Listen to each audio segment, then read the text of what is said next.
Hi అండి, నమస్తే. Welcome back to mercy kitchen. ఈరోజు మనం టేస్టీగా చికెన్ పులావ్ తయారు చేసుకుందామండి.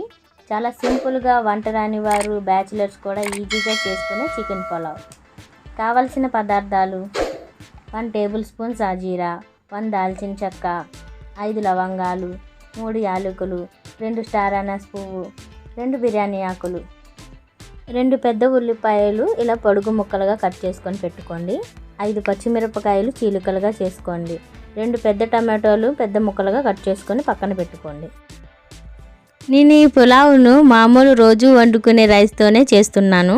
మీకు కావాలంటే బాస్మతి రైస్ కూడా చేసుకోవచ్చండి. కానీ చికెన్ పులావ్కు ఈ రైస్తోనే టేస్ట్ బాగుంటుంది. నేను ఈ గ్లాస్తో 3 గ్లాసులు రైస్ తీసుకున్నానండి. ఈ రైస్ను శుభ్రంగా కడిగి పావు గంట సేపు పక్కన పెట్టుకోండి. ఇప్పుడు స్టవ్ ఆన్ చేసి గిన్నె పెట్టుకొని 3 టేబుల్ స్పూన్ ఆయిల్ వేసుకోండి.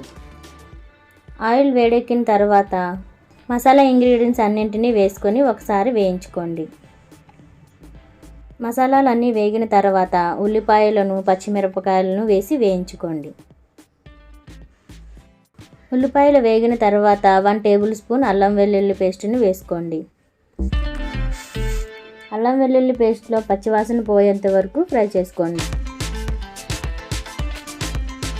ఇప్పుడు టమాటా ముక్కలను కూడా వేసి వేయించుకోండి.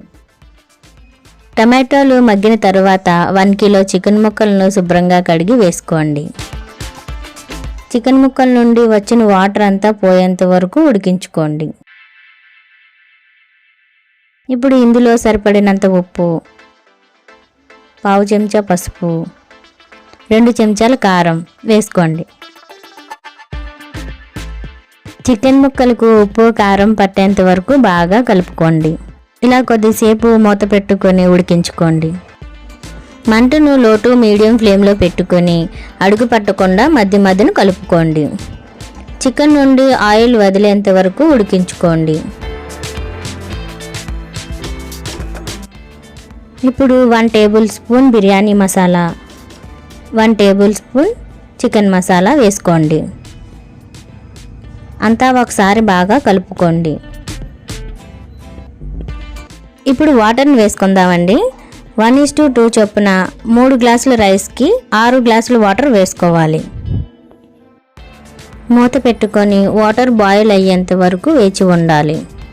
వాటర్ ఇలా బాయిల్ అయిన తర్వాత ముందుగా కడిగి పెట్టుకున్న రైస్ని వేసుకోండి. అంతా ఒకసారి బాగా కలుపుకోండి.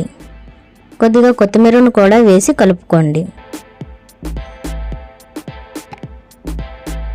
ఇప్పుడు మూత పెట్టుకొని రైస్ అంతా ఉడికేంత వరకు లో ఫ్లేమ్లో ఉడికించుకోండి. మూత తీసి మధ్య మధ్యన కలుపుకుంటూ అడుగు పట్టకుండా చూసుకోండి.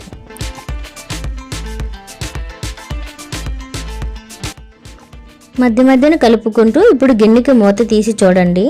చూసారా, మనకి పులావ్ చక్కగా రెడీ అయిపోతుంది. లాస్ట్లో కొద్దిగా కొత్తిమీర వేసుకోండి. ఇప్పుడు 5 నిమిషాలు ఆగి ఆవిరి పోయేంత వరకు ఉంటే రైస్ పొడి పొడిగా వస్తుందండి. నా ఈ వీడియో మీకు నచ్చినట్లయితే లైక్ చేయండి, షేర్ చేయండి, సబ్స్క్రైబ్ చేయండి. Thank you for watching.